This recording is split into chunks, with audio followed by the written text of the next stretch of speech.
Welcome to સંસ્કારદીપ વિદ્યા સંકુલ chapter 13 પ્રકાશ સંશ્લેષણ। અહીં આપણે ધ્યાનમાં લેવાના છે પ્રકાશ સંશ્લેષણની પદ્ધતિ, ફોટોફોસ્ફોરાયલેશન, કેમિયોસ્મોટિક સિદ્ધાંત, કેલ્વિન ચક્ર।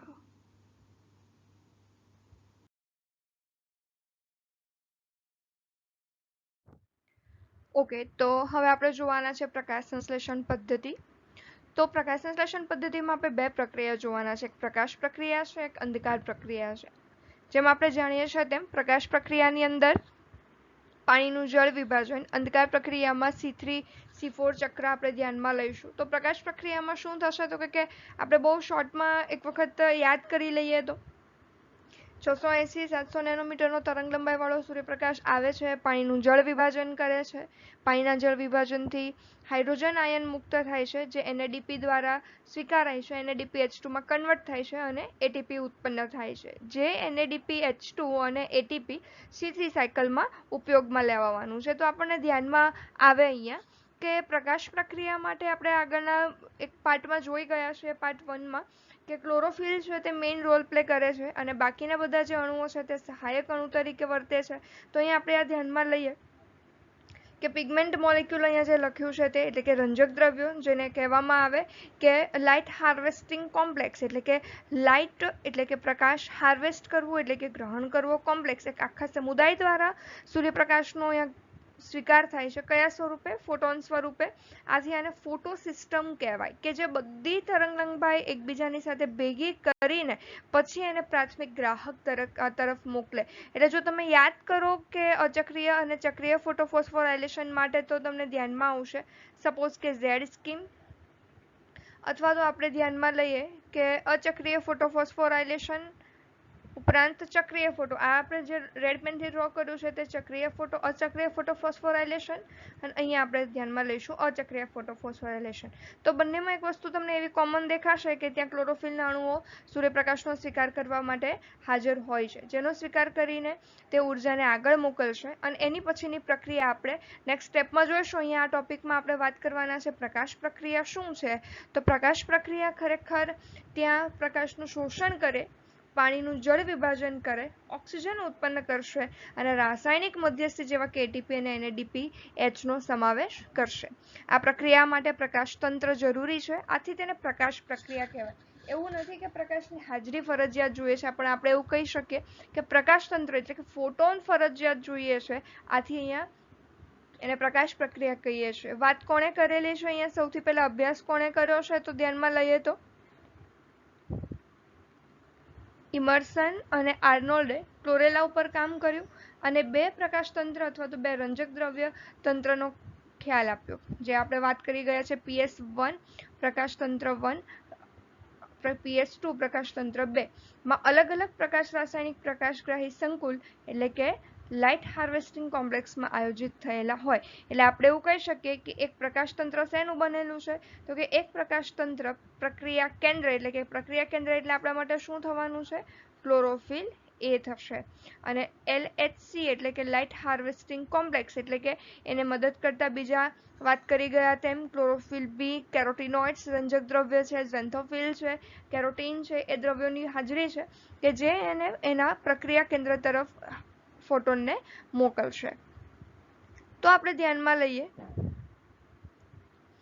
દરેક પ્રકાશ તંત્રમાં સહાયક રંજક દ્રવ્ય દ્વારા આવૃત પ્રક્રિયક કેન્દ્ર ક્લોરોફિલ એ નો અણુ આવેલો હોય છે।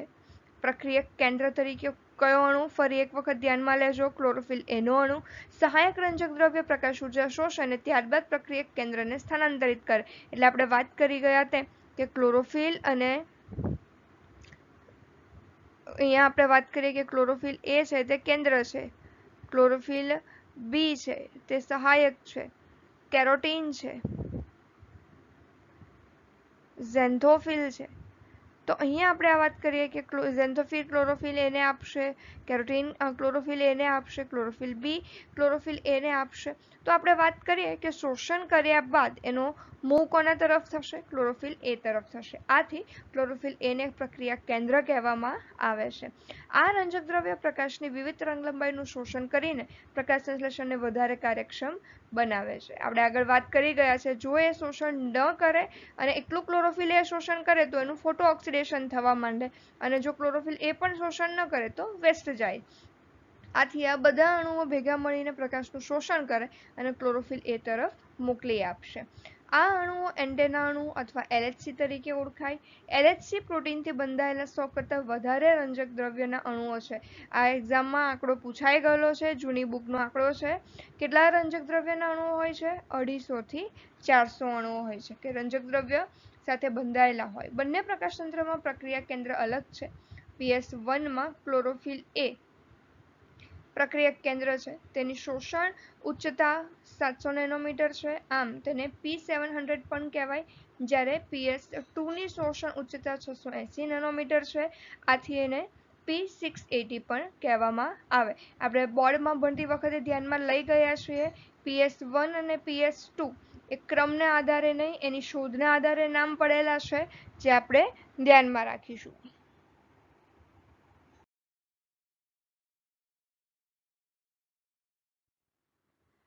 તેઓ તેમની શોધના ક્રમમાં નામાંકિત કરવામાં આવ્યા છે.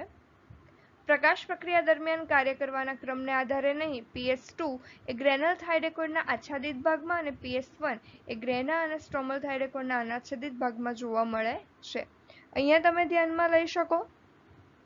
PS2 એ ગ્રેનલ થાઇલેકોઇડ એટલે આપણે ધ્યાનમાં કહી શકીએ કે કયો ભાગ? આખો આ જે વિસ્તાર છે, ગ્રેનલ થાઇલેકોઇડ. જ્યારે PS1 એ ગ્રેના અને સ્ટ્રોમલ થાઇલેકોઇડ, ગ્રેનલ થાઇલેકોઇડમાં પણ અને સ્ટ્રોમલ થાઇલેકોઇડ એટલે કે આપણે જેને આંતરગ્રેનમ પટલ કહીએ એના અંદર પણ જોવા મળે છે. તો આપણે ત્યાં લખી લઈએ એક વખત માટે, તો ધ્યાનમાં આવે આપણને કે આ જે પાર્ટ છે ત્યાં આપણને જોવા મળે છે PS2 અને PS1. જ્યારે મિડલ પાર્ટમાં આપણને શું જોવા મળે છે? અહીંયા તમને આપેલું છે તેમ. જ્યારે PS1 એ ગ્રેના અને સ્ટ્રોમલ થાઇલેકોઇડ બંનેમાં અનાચ્છિત હોય છે, એટલે અહીંયા આપણે ધ્યાનમાં લઈ શકીએ PS1. ગ્રેનલ થાઇલેકોઇડમાં PS1 અને PS2 બંને જોવા મળે છે, જ્યારે સ્ટ્રોમલ થાઇલેકોઇડમાં માત્ર શું જોવા મળે છે? PS1, જે અહીંયા મેં તમને ડ્રો કરીને બતાવ્યું તેમ. એક્ઝામમાં આપણા માટે એક બહુ ઇમ્પોર્ટન્ટ MCQ થઈ જાય. આની માહિતી કોઈ બુકમાં નથી આપી, તો આપણે ધ્યાનમાં રાખવું પડશે. પ્રકાશની હાજરીમાં એડીપી અને અકાર્બનિક ફોસ્ફેટમાંથી એટીપીનું સંશ્લેષણ થાય. પ્રકાશ ફોસ્ફરીકરણ કહેવાય. પ્રકાશ દ્વારા ફોસ્ફરસ ઉમેરાવાની ક્રિયા એટલે એને કહેવાય પ્રકાશ ફોસ્ફરીકરણ. તે બે પ્રકારના હોય.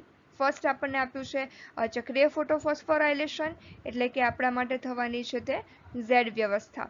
ઝેડ વ્યવસ્થા અહીંયા આપણે ધ્યાનમાં લઈએ તો તમને એક વહન માર્ગ રેફરન્સમાં ધ્યાનમાં આવશે. અહીંયાથી શરૂ થાય છે, અહીંયાથી પસાર થશે, અહીંયા પાછો ફરતો નથી મૂળભૂત સ્થાને. તો તમે એક વસ્તુ જોવાનો પ્રયત્ન કરો, તમને ધ્યાનમાં આવશે. ખરેખર આ મોટો કેપ્સ્યુલ જેવો દેખાતો ભાગ જે છે, આખો કેપ્સ્યુલ જેવો ભાગ છે તે શું છે? થાઇલેકોઇડ છે. અને આ જે વિસ્તાર છે, જે અત્યારે રેડ માર્ક ફરી રહ્યું છે, રેડ લેસર માર્કિંગ ફરી રહ્યું છે, આ શું છે? તો કે થાઇલેકોઇડનું પટલ. આ શું છે? તો કે થાઇલેકોઇડનું આધાર. અને આ આખી કેપ્સ્યુલ એટલે કે થાઇલેકોઇડ. તો ખરેખર આ આખી ચક્રીય અને અચક્રીય પ્રક્રિયા થાય છે ક્યાં? એવું પૂછાય એક્ઝામમાં, તો આપણે ધ્યાનમાં રાખી શકીએ થાઇલેકોઇડના પટલમાં. થાઇલેકોઇડના પટલમાં સૂર્યપ્રકાશમાંથી ફોટોન આવે છે. 680 નેનોમીટર તરંગલંબાઈ વાળો પ્રકાશ છે તે ઉત્તેજિત થશે. ફિયોફાઇસિન એનો પ્રથમ ગ્રાહક. હવે અહીંયા તમને જ્યારે એક્ઝામમાં પૂછાય, ઓકે, તો ધ્યાનમાં આવશે અહીંયા કે પટલની અંદર આ પ્રક્રિયા થાય છે. વેરી ફર્સ્ટ તમને એક્ઝામમાં પૂછી શકાય કે પ્રથમ ગ્રાહી અણુ કયો? તો કે પ્રથમ ગ્રાહી અણુ આપણે આન્સર લેવાનો છે ફિયોફાઇસી.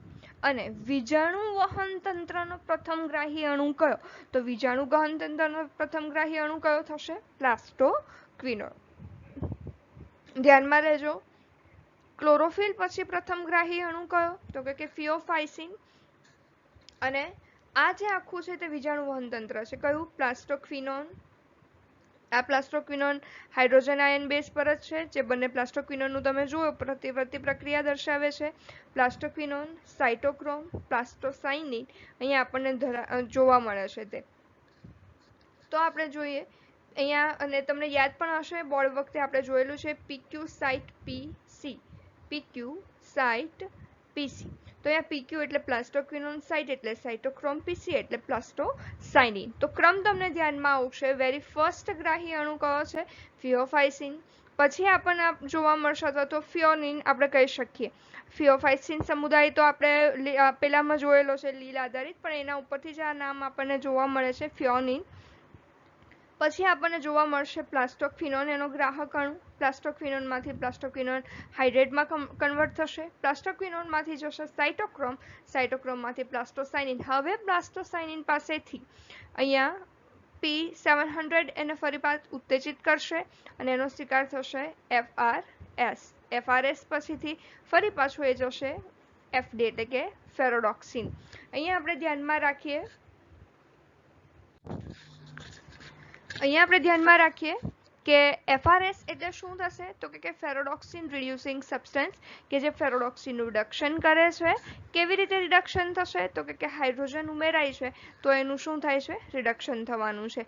એની સાથે એક વસ્તુ તમારે અહીંયા બીજી એ પણ ધ્યાનમાં રાખવાની છે કે જ્યારે અહીંયા સૂર્યપ્રકાશ એન્ટર થાય છે એવું આપણને નથી દર્શાવાતું, બટ તમે જુઓ અહીંયા કે H2O માંથી વિભાજન થાય, ઓક્સિજન મુક્ત થાય, 4H+ છૂટો પડે, એ જ 4H+ અહીંયા એન્ટર થાય છે. દેખાય છે અહીંયા 4H+, 4H+, અહીંયા આપણે ધ્યાનમાં આવે છે આ લ્યુમેન એટલે કે આધારક. એટલે ખરેખર આ રચના એટલે શું છે? પાણીનું જળ વિભાજન. તો અહીંયા આપણે એટલું તારણ કાઢી શકીએ કે પાણીનું જળ વિભાજન છે તે થાઇલેકોઇડના આધારકમાં થાય છે. એમાંથી મુક્ત થતા હાઇડ્રોજનનો ઉપયોગ કરીને આપણે ડાયરેક્ટ કહી જઈએ છીએ કે પાણીના જળ વિભાજન વખતે NADPH2 કન્વર્ટ થાય છે. પણ એ NADPH2 કેવી રીતે બને છે? તો કે એ હાઇડ્રોજન અચક્રીય માર્ગ દ્વારા પસાર થશે અને આ 4 હાઇડ્રોજનનો સ્વીકાર અહીંયા રહેલા 2 NADP દ્વારા કન્વર્ટ થાય અને 4 અણુઓ છે એટલે અહીંયા આપણને જોવા મળશે 2 NADPH2. સાથે સાથે ત્યાં NADP માંથી NADP રિડક્ટેઝ ઉત્સેચકની ક્રિયાવિધિ પણ આપણને જોવા મળે છે. મીનવાઇલ આપણે ધ્યાનમાં લઈએ છીએ કે આ પ્રક્રિયા દરમિયાન એક ATP પણ ઉત્પન્ન થાય છે. કેવી રીતે થતો હશે? તો કે અહીંયા આપણે એમ કહીએ કે પાણીનું જળ વિભાજન એક પાણીનો અણુ નથી હોતો કે એક પાણીનું જળ વિભાજન થઈને ત્યાં મોકલવામાં આવે. પાણીનો પુરવઠો સતત હોય છે, એટલે અહીંયા હાઇડ્રોજન આયન પણ સતત હોય છે. અને એ હાઇડ્રોજન આયન છે તો આ વિસ્તારને અગર તમે જોવાની ટ્રાય કરો તો શું થશે આપણા માટે? આ કેમિયોસ્મોટિક સિદ્ધાંત F0 અને F1 દ્વારા એક ATP કન્વર્ટ થશે. એટલા માટે આપણે એવું કહી શકીએ કે અચક્રીય ફોટોફોસ્ફોરાયલેશન દરમિયાન આપણા માટે મૂળ નિપજ તરીકે 2 NADPH2 અને અહીંયા આપણી માટે 2 ATP ઉત્પન્ન થશે. અહીંયા એક ATP દર્શાવ્યો છે, પણ આયન હંમેશા H2 ફોર્મમાં હોય છે. આથી અહીંયા જે કેટલા ATP ઉત્પન્ન થશે? 2 ATP ઉત્પન્ન થતા જોવા મળશે. એક્ઝામમાં પ્રશ્ન આની અંદર કઈ રીતે પૂછી શકાય નીટમાં? તો વેરી ફર્સ્ટ તમને એવું પૂછી શકાય કે ઇલેક્ટ્રોન વહન તંત્ર ક્યાં જોવા મળે છે? તો થાઇલેકોઇડના પટલમાં. પાણીનું જળ વિભાજન ક્યાં જોવા મળે છે? તો કે થાઇલેકોઇડના આધારકમાં. સૌ પ્રથમ હાઇડ્રોજન ગ્રાહી અણુ કયો? તો આપણે ધ્યાનમાં લઈ શકીએ ફિયોનિન. પછીથી વીજાણુ વહન તંત્રની અંદર અણુ કયો? પ્લાસ્ટોક્વિનોન. પ્લાસ્ટોક્વિનોન પછી કોની પાસે હાઇડ્રોજનને મૂવ કરશે? સાઇટોક્રોમ. પછી પ્લાસ્ટોસાઇનિન. પ્લાસ્ટોસાઇનિનમાંથી પછી જે દ્વિતીય વીજાણુ વહન તંત્ર જોવા મળે છે એ કોના દ્વારા સ્વીકાર થશે? ફેરોડોક્સિન. ફેરોડોક્સિનમાં રૂપાંતરણ થયા બાદ જે મુક્ત થયેલો હાઇડ્રોજન છે એનો સ્વીકાર કોણ કરશે? તો કે મુક્ત થયેલો હાઇડ્રોજન છે એનો સ્વીકાર NADP કરશે, જે કન્વર્ટ થશે NADPH2 માં. એ દરમિયાન બીજું શું થાય છે? તો કે ખરેખર NADPH2 નું રિડક્શન થયું કહેવાય. આથી ત્યાં જે ઉત્સેચક જોવા મળે છે જેને આપણે કહીએ છીએ NADP રિડક્ટેઝ. આ આખી પ્રક્રિયા ક્યાં થાય છે? તો કે થાઇલેકોઇડની બહાર, એટલે કે હરિત કણના આધારકમાં. મોસ્ટ ઇમ્પોર્ટન્ટ પોઈન્ટ ધ્યાનમાં રાખજો. થાઇલેકોઇડની બહાર એટલે કે આ જે ભાગ હોઈ શકે એ શું હોઈ શકે? હરિત કણનું આધારક. હોપફુલી તમને સમજાઈ ગયું હશે। અને એ જ સાથે સાથે અહીંયા આધારકમાંથી આપણને જે જોવા મળે છે એટીપીની ઉત્પત્તિ, મુક્ત થયેલો જે આયન છે તે આયનનો સ્વીકાર એ એડીપી દ્વારા થશે અને એ એડીપી ઇનઓર્ગેનિક ફોસ્ફેટ સાથે જોડાઈને એટીપીમાં કન્વર્ટ થશે।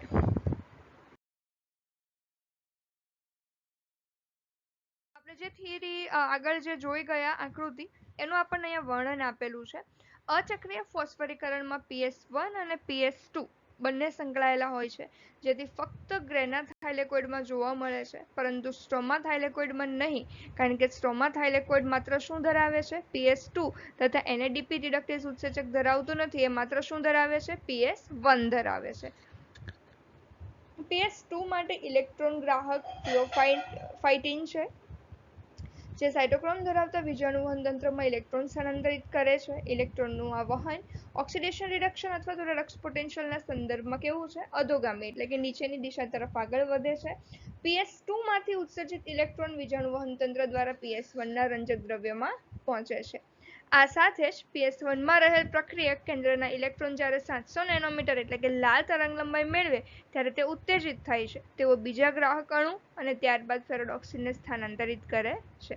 આ ઇલેક્ટ્રોન ફરી અધોગામી વહન કરે, અંતે ઉર્જાથી ભરપૂર NADP અણુને મળે છે। જેવું NADP અણુને મળે, ઇલેક્ટ્રોનનું આ ઉમેરો NADP અને NADPH2 નું રિડક્શન કરે છે। ઓક્સિડેશન રિડક્શનના દરેક ચરણ દરમિયાન ઇલેક્ટ્રોન વાહક જોવા મળે છે અને ઉર્જા મુક્ત થાય છે, જે એટીપીના નિર્માણ માટે પ્રોટોન ડોલાન્સની રચના કરે છે। આ સમગ્ર ઇલેક્ટ્રોન સ્થાનાંતરની વ્યવસ્થા જે PS2 થી શરૂ થાય છે, ગ્રાહક તરફ ઉર્ધ્વગામી, વિજાણુવહન તંત્ર સુધી અધોગામી અને ત્યારબાદ PS2 ઇલેક્ટ્રોનની ઉત્તેજના, બીજા ગ્રાહક તરફ સ્થાનાંતરણ અને અંતે કોને મળે છે? NADP તરફ અધોગામી વહન કરે। આખી વ્યવસ્થાને શું કહીએ છીએ?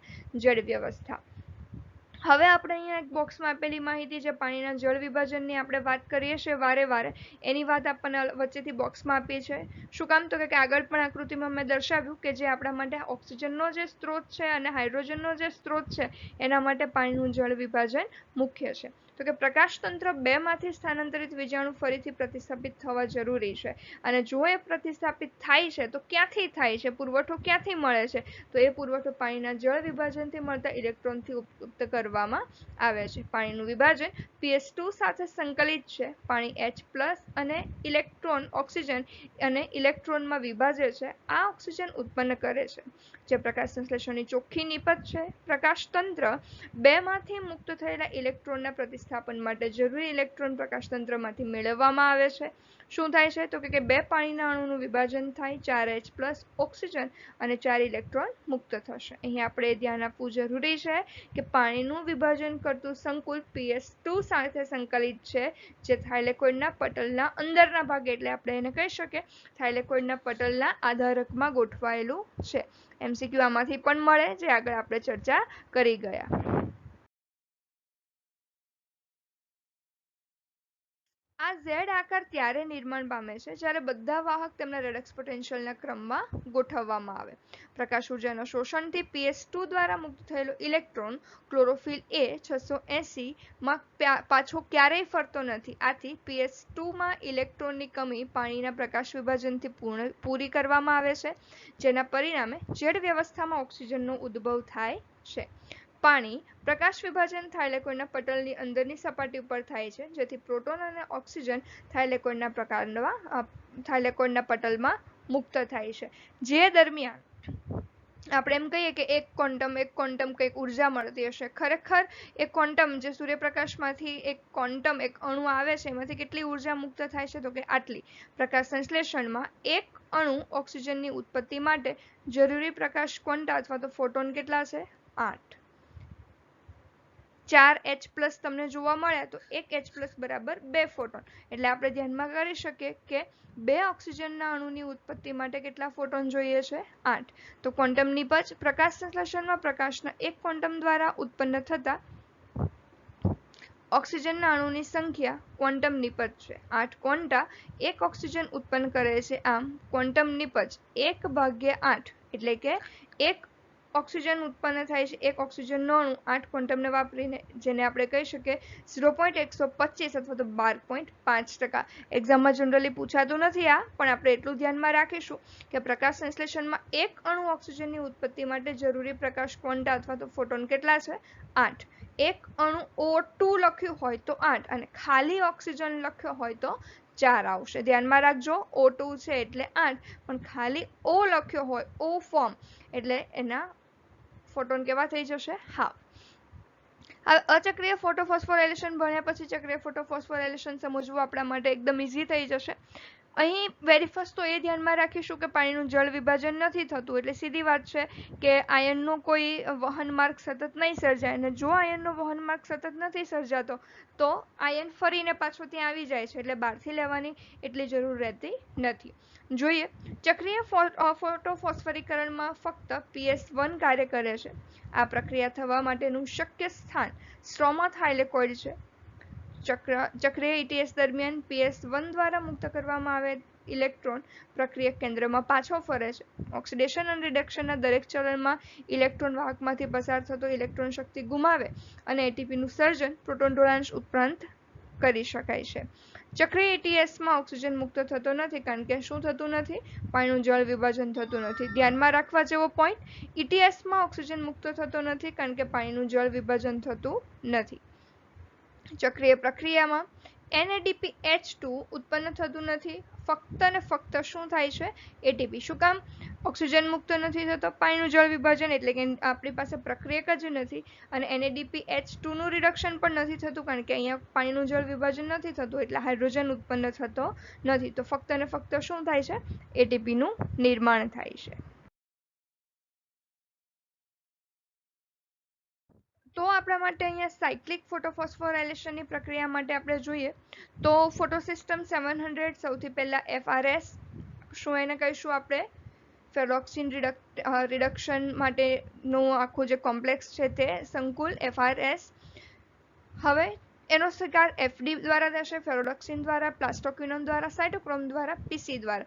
FD PQ સાઇટ PC, પહેલામાં આવતું હતું QPQ સાઇટ PC. તો આપણે ધ્યાનમાં રાખીએ કે ફરીને પાછું ઇલેક્ટ્રોન P700 પાછો આવે છે, એટલા માટે એને ચક્રીય ફોટોફોસ્ફોરાયલેશન કહેવાય છે. બંને પ્રક્રિયાનો તફાવત અને અહીંયા તમને શોર્ટમાં એક રિવિઝન આપ્યું છે, જોઈ લઈએ. પ્રથમ ગ્રાહી અહીંયા આપણને જોવા મળે છે LHC, પાણીના જળ વિભાજનથી. અહીંયા તમને એરો આપેલો છે, શેના માટેનો? હાઇડ્રોજન માટેનો. તો ઇલેક્ટ્રોન એક્સેપ્ટર છે એ તેનો સ્વીકાર કરશે ફિયોફાઇની, અને એનો જે વહન થશે અહીંયા આપણે કહીએ ક્વિનોનથી પ્લાસ્ટોક્વિનોન તરફ. એ દરમિયાન તમે જોઈ શકો છો એડીપીમાંથી એટીપી મુક્ત થાય છે. જેવું ત્યાંથી મુક્ત થશે, અહીંયા ફેરોડોક્સિન આધારિત LHC જે ઉત્પન્ન કરવા માટેનું જે એક સંકુલ જોવા મળે છે, જે આપણા માટે થવાનું છે ફોટોસિસ્ટમ 1700 વાળું. ઇલેક્ટ્રોન એક્સેપ્ટ કરશે, NADPH માં કન્વર્ટ થશે. H એટલા માટે લખ્યું છે કે એક હાઇડ્રોજન એક ઇલેક્ટ્રોન માટેનો વહન માર્ગ છે. જો તમે અહીંયા બે પાણીના અણુ લો તો તમને ધ્યાનમાં આવશે કે અહીંયા NADPH એટલે કે NADPH2 જોવા મળશે. સંખ્યા સમાન છે, અહીંયા આપણે સંખ્યાને ધ્યાનમાં નહીં લઈએ તો પણ કોઈ ફરક નથી પડી જતો, પણ એક્ઝામમાં કઈ એક બેઝને લઈને પ્રશ્ન પૂછાણો છે એ અકોર્ડિંગ તમારે NADPH, NADPH2 અથવા તો 2 NADPH2 કયું લખવું હોય તમારે ત્યાં નક્કી કરવાનું રહેશે. ચક્રીય ફોટોફોસ્ફોરાયલેશનમાં તમે જોઈ શકો ક્લોરોફિલ જે એ છે P700 જે લાલ પ્રકાશની તરંગલંબાઈ છે એનો સ્વીકાર કરે છે.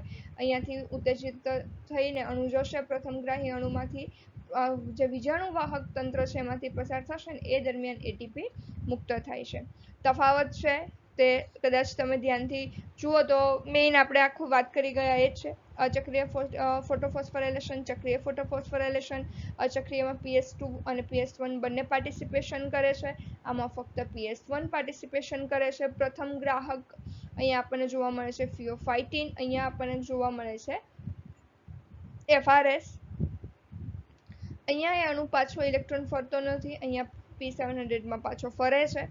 પાણીનું જળ વિભાજન થાય છે તો ઓક્સિજનની મુક્તિ થાય છે અને NADPH2 ઉત્પન્ન થશે. પાણીનું જળ વિભાજન થતું નથી, ઓક્સિજન મુક્ત થતો નથી, NADP ઉત્પન્ન પણ નથી થતો, એનું રિડક્શન પણ થતું નથી. NADPH2 ઉત્પન્ન નથી થતો કારણ કે NADP નું રિડક્શન થતું નથી. ધ્યાનમાં રાખ્યું કેમિયોસ્મોટિક સિદ્ધાંત. એમ તો આપણને સમજાઈ ગયેલી થિયરી છે, આકૃતિ પણ સમજાઈ ગયેલી છે, પણ ફરીવાર તમે ધ્યાનમાં લો તો આ આખી જે આપણને રિંગ દેખાય છે એ થાઇલેકોઇડ છે. આ આખું જે છે તે થાઇલેકોઇડની અંદરનું આધારક છે. ફોટોસિસ્ટમ 1 અને ફોટોસિસ્ટમ 2 દર્શાવે છે અને અહીંયા પ્લાસ્ટોક્વિનોન જે સાઇટોક્રોમ આધારિત જે જોવા મળે છે, સાઇટોક્રોમ બી અને એફ. તો આ જે છે તે ચક્રીય અને અચક્રીય ફોટોફોસ્ફોરાયલેશન દર્શાવે છે. તો તમને જો આગળની આકૃતિ યાદ હોય તો ઠીક છે, અધરવાઇઝ વિડીયોને તમે બેકવર્ડ કરીને જોઈ લો, તમને ધ્યાનમાં આવશે કે સાઈડમાં એક નાની એવી પિન જેવી બહાર નીકળે છે માહિતી. ત્યાં મેં તમને ઓલરેડી દર્શાવેલું છે કે અહીંયા હાઇડ્રોજનની જે ઉત્પત્તિ થાય છે તે F0 F1 માંથી પસાર થશે, એડીપી માંથી એટીપીમાં કન્વર્ટ થશે અને એના માટે ત્યાં ઉત્સેચક જોઈશે એટીપી સિન્થેટેઝ. તો આ જે પ્રક્રિયા જે છે તે ચક્રીય અને અચક્રીય પ્રક્રિયાનો એક ભાગ છે. જ્યારે અચક્રીય પ્રક્રિયા દરમિયાન જે આપણે વાત કરી ગયા તેમ બહારથી હાઇડ્રોજન આવે છે, અહીંયાથી ઇલેક્ટ્રોન સ્વીકાર થાય, NADP નું કન્વર્ઝેશન થાય છે NADPH2 માં. મીનવાઇલ પીએચ ખૂબ ઊંચી, પીએચ એટલે અહીંયા આપણે ધ્યાનમાં રાખી શકીએ કે હાઇડ્રોજન આયન ખૂબ વધારે, પાણીનું જળ વિભાજન થાય છે, હાઇડ્રોજન આયન ખૂબ વધારે, હાઇડ્રોજન આયન એટલે તમે કેમિસ્ટ્રીમાં કહેતા હો છો એની પીએચ વેલ્યુ વધારે છે. તો આ એક કેમિયોસ્મોટિક સિદ્ધાંત કોણે આપ્યો છે? પીટર મિશેલે. એણે જોયું કે હરિતકણ અને કણાભ સૂત્રમાં એટીપીના નિર્માણની પદ્ધતિ સમજાવવા માટે રજૂ કરવામાં આવેલો છે આ પ્રક્રિયા. આ સિદ્ધાંત મુજબ એટીપી સંશ્લેષણ પટલની આરપાર પ્રોટોન ઢોળાંશનું, પ્રોટોન એટલે વાત કોની થાય છે? હાઇડ્રોજન. ઢોળાંશ એટલે વધારે અહીંયા હોય થાઇલેકોઇડની અંદર તો દબાણપૂર્વક છે તે થાઇલેકોઇડમાંથી બહાર આવે છે, એટલે આપણે ધ્યાનમાં લઈએ છીએ પ્રોટોન ઢોળાંશ નિર્માણ સાથે સંકળાયેલ છે. હરિતકણમાં પટલ થાઇલેકોઇડના છે.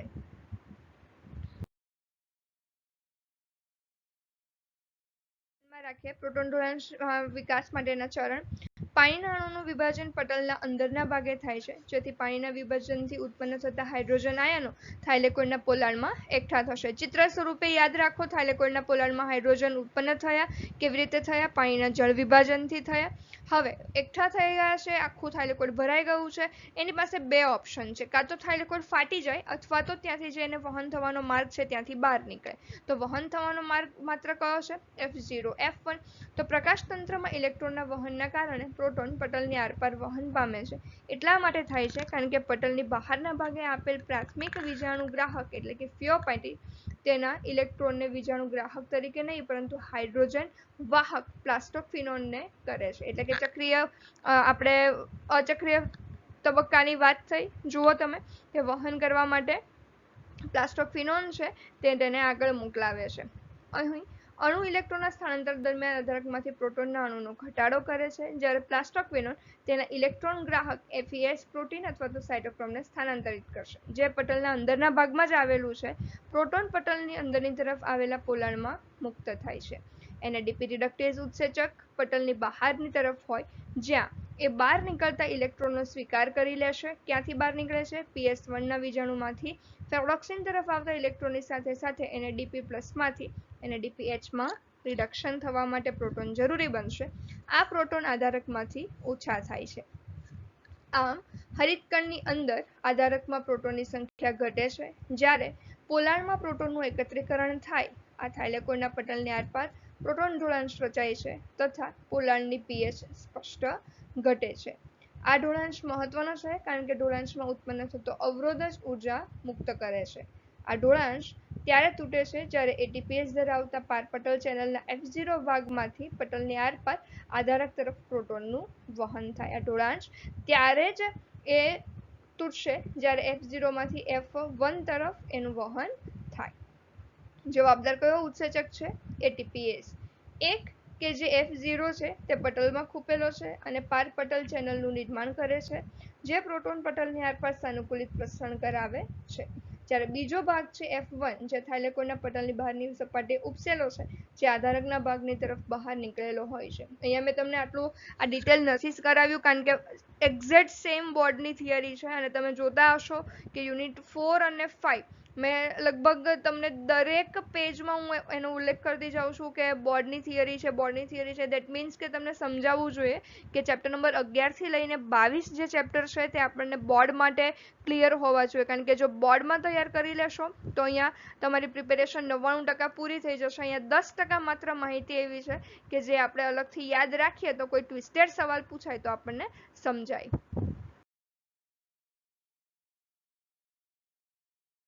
ઢોળાંશમાં અવરોધ પૂરતી ઉર્જા પૂરી પાડે છે. એટીપીએસ F1 અણુમાં રચનાત્મક ફેરફાર ઉત્તેજે છે, જેથી ઉત્સેચક ઘણા બધા ઉર્જાથી ભરપૂર એટીપીના અણુઓનું સંશ્લેષણ કરે છે. કેમિઓસ્મોસિસ પટલ, પ્રોટોન પંપ, હાઇડ્રોજન વાહક, પ્રોટોન ઢોળાંશ અને એટીપીએસની જરૂરિયાત ધરાવે છે. ઉર્જાનો ઉપયોગ પટલની આરપાર પ્રોટોનના પમ્પિંગ માટે થાઇલેકોઇડના પોલણમાં જે ઢોળાણ સર્જન થાય છે તે પ્રોટોનનું ઊંચું સંકેન્દ્રણ કરવા માટે થાય છે. એટીપીએસમાં એવી ચેનલ આવેલી હોય છે જે પટલની આરપાર પ્રોટોનનું ઉલટું પ્રસરણ કરાવે છે, જે એટીપીએસને સક્રિય કરવા પૂરતી ઉર્જા મુક્ત કરે છે અને એટીપીના નિર્માણનું ઉદ્દીપન કરે છે, એટલે કે એટીપી બનવા માટે મદદ કરે છે. હવે આપણે ધ્યાનમાં લઈએ કે જો આ પ્રક્રિયા દરમિયાન એટીપી અને NADPH2 બંને ઉત્પન્ન થયા તો એ ઉપયોગમાં ક્યાં લેવાશે? આ પણ ટેક્સ્ટબુકની બેઠી થિયરી છે. ક્યાં ઉપયોગમાં લેવાશે? તો કે ઉપયોગમાં લેવા માટેનો એક નાનો એવો પ્રયોગ જે MCQ આપણને પૂછાય છે તે હું અહીંયા સાથે અંડરલાઈન કરી દઉં છું. બોર્ડની જ માહિતી છે અહીં પણ, તો ધ્યાનમાં આવશે તમને. આ પ્રક્રિયામાં CO2 શર્કરામાં રિડ્યુસ થાય છે, એટલે કે CO2 છે તેનું રિડક્શન થઈને શેમાં કન્વર્ટ થઈ જાય? શર્કરામાં. તે કઈ પ્રક્રિયા તરીકે ઓળખાય? અંધકાર પ્રક્રિયા. અને અંધકાર પ્રક્રિયાનો અર્થ બિલકુલ એવો નથી કે અંધારામાં કે રાત્રિ દરમિયાન થાય. એ પ્રક્રિયા દિવસ દરમિયાન પણ થાય છે, પણ એ પ્રક્રિયામાં સૂર્યપ્રકાશનો ઉપયોગ અથવા તો એની કોઈ જરૂરિયાત રહેતી નથી. આ પ્રક્રિયા સીધી જ પ્રકાશની હાજરી પર આધાર રાખતી નથી, આથી તેને અંધકાર પ્રક્રિયા કહેવાય છે, નહીં કે તે રાત્રિ દરમિયાન થાય છે. ધ્યાનમાં રાખજો.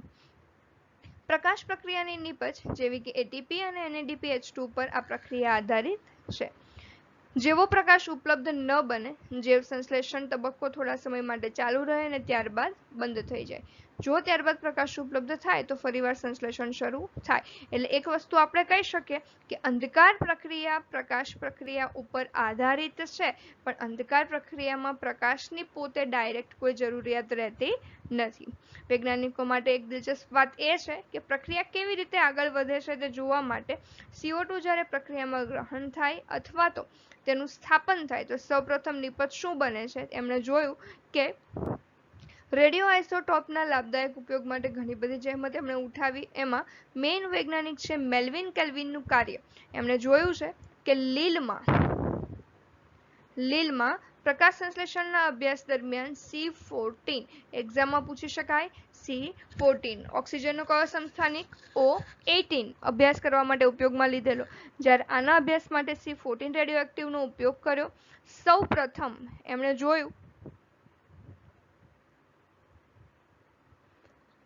કે CO2 સ્થાપિત નિપજ શોધી 3 કાર્બનનો કાર્બનિક એસિડ. એમણે જોયું કે કાર્બન જેવો સ્થાપિત થાય સૌપ્રથમ કેટલા કાર્બનનો અણુ બને છે? 3 કાર્બન વાળો. એ પણ સ્થાયી અણુ તો બીજા પણ બને મધ્યસ્થી ઘણા બધા જે આપણા અભ્યાસમાં નથી આપ્યા, પણ સૌપ્રથમ સ્થાયી અણુ કેટલા કાર્બનનો? 3 કાર્બનનો. તેને સમગ્ર જૈવ રાસાયણિક પથ દર્શાવવા માટે પણ કાર્ય કર્યું. આથી તેમના નામ પાછળ તે કાર્યને કેલ્વિન ચક્ર તરીકે ઓળખાયું. સૌપ્રથમ જે નિપજ શોધવામાં આવી તે 3-ફોસ્ફોગ્લિસરિક એસિડ અથવા ટૂંકમાં એને કહીએ છીએ આપણે PGA.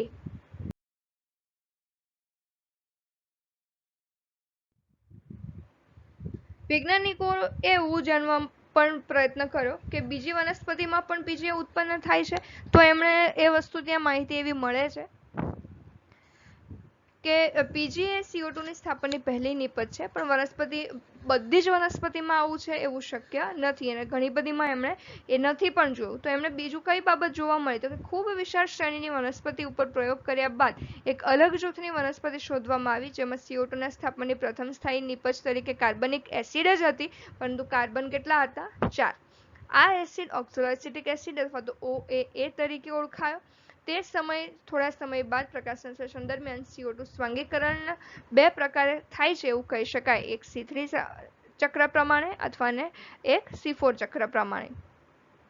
એવી વનસ્પતિ જેમાં CO2 સ્થાપન પ્રથમ નિપજ 3 કાર્બનને છે એમાં કહેવાય PGA એટલે કે C3 પથ, અને એવી વનસ્પતિ જેમાં પ્રથમ નિપજ 4 કાર્બન વાળી છે એને કહીએ આપણે ઓક્ઝેલો એસિટિક એસિડ એટલે કે C4 પથ.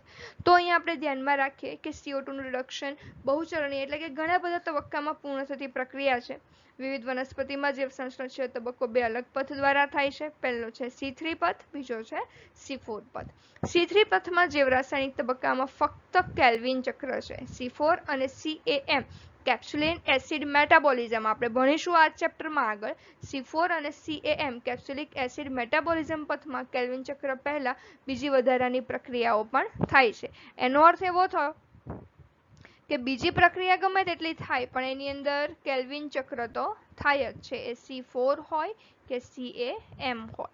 તો વાત કરીએ આપણે C3 પથની. C3 પથ અથવા કેલ્વિન પથ બીજી પ્રકાશ સંશ્લેષણ વનસ્પતિમાં CO2 રિડક્શન અથવા તો સ્વાંગીકરણ કેલ્વિન ચક્ર દ્વારા થાય છે, કારણ કે C3, C4 અને CAM વનસ્પતિમાં ગ્લુકોઝ સંશ્લેષણ માટેનો ચાલતો બુનિયાદી પથ છે. C3 પથમાં મધ્યપર્ણ કોષમાં આવેલા હરિતકણના આધારકમાં થાય છે. MCQ અહીંયા હવે બનતા જાય છે કે C3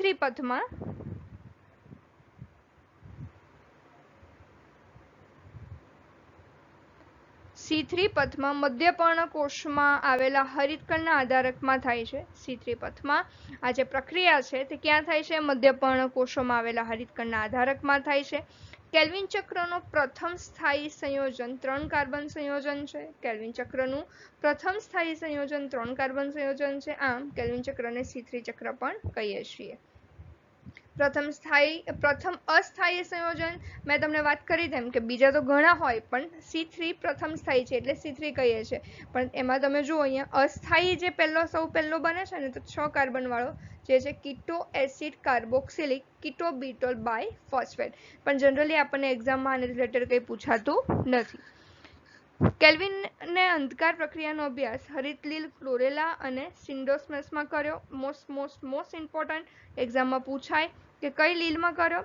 ક્લોરેલા અને સિન્ડેસ્મસમાં કર્યો. તેના પ્રયોગ દરમિયાન તેમણે C3 ચક્રની પ્રક્રિયાઓને જાણવા માટે ક્રોમેટોગ્રાફી અને રેડિયોઆઇસોટોપ નો ઉપયોગ કર્યો. કયો રેડિયોઆઇસોટોપ? C14. હવે પ્રક્રિયા આપણે જાણીએ તો 3 તબક્કામાં પ્રક્રિયા પૂર્ણ થાય છે. કાર્બોક્સિલેશન, રિડક્શન, પુનઃનિર્માણ, અને એના માટે એક બહુ ઇમ્પોર્ટન્ટ એવો વનસ્પતિક ઉત્સેચક કાર્યરત છે રૂબિસ્કો. રિબ્યુલોઝ 1,5-bis કે બાયફોસ્ફેટ કાર્બોક્સિલેઝ ઓક્સિજનેઝ. નામની અંદર જ આપણે ધ્યાને છીએ તેમ કાર્બોક્સિલેઝ ઓક્સિજનેઝ એટલે કે કાર્બન ડાયોક્સાઇડના સ્થાપન સાથે પણ એ સંકળાયેલો છે ઓક્સિજનના સ્થાપન સાથે. અર્થાત રૂબિસ્કો CO2 સાથે પણ જોડાય છે અને ઓક્સિજન સાથે પણ જોડાય છે. જાણી ગયા છે, આપણા માટે નવું નથી, રિવિઝન છે, તો ધ્યાનમાં રાખજો. કાર્બન ચક્રનો C3 ચક્રનો મુખ્ય ઉત્સેચક છે જે આધારકમાં હોય છે. ધ્યાનમાં રાખજો ક્યાં હોય છે? આધારકમાં હોય છે. થાઇલેકોઇડમાં પ્રક્રિયા નથી થતી. શું કામ? તો કે આ ઉત્સેચક થાઇલેકોઇડની અંદર નથી, થાઇલેકોઇડની બહાર હરિતકણના આધારકમાં જ માત્ર હાજર હોય છે. રૂબિસ્કો એ પૃથ્વી પર આવેલું સૌથી પુષ્કળ પ્રમાણમાં ઉત્સેચક અને મોધારે જોવા મળતું પ્રોટીન છે. સરળતાથી સમજવા માટે 3 તબક્કા કાર્બોક્સિલેશન, રિડક્શન અને પુનઃનિર્માણ. કાર્બોક્સિલેશનમાં શું થાય છે? તો કે વાતાવરણીય CO2 નું સ્થાયી કાર્બન મધ્યસ્થીમાં સ્થાપન થાય.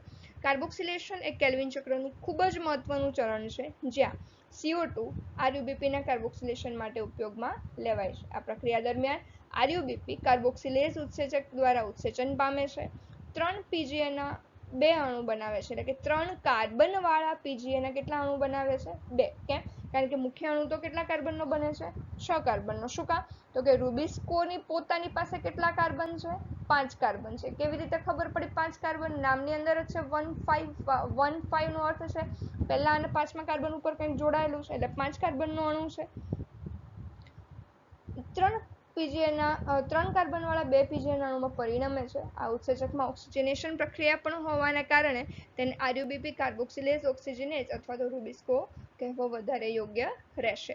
હવે જેવું CO2 એની સાથે જોડાઈ ગયું એ કંઈ પરમનન્ટ કામ નથી કરવાનું, ઉત્સેચક છે, ખાલી મદદ કરશે. તો હવે પછીની પ્રક્રિયા આપણા માટે કઈ થવાની છે?